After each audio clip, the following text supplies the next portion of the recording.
In this video, I'm going to show you how to see search history on TikTok. And what you're going to do for this is you're going over to your profile section, and in here we're going to click on the top right hamburger icon. Now we click on settings and privacy.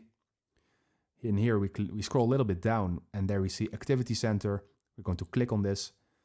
And in here, when we scroll a little bit down, we see search history and we're going to click on this. And as you can see, this is the search history of your profile, and you can basically click on it to go back to that search term.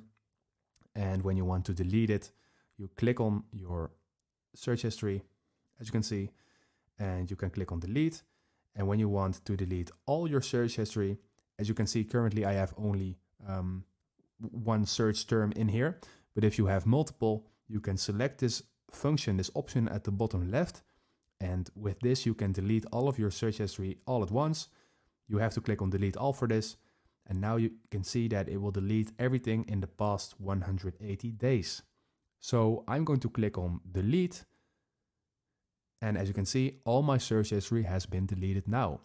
So if you like this video, then I would really appreciate you considering subscribing.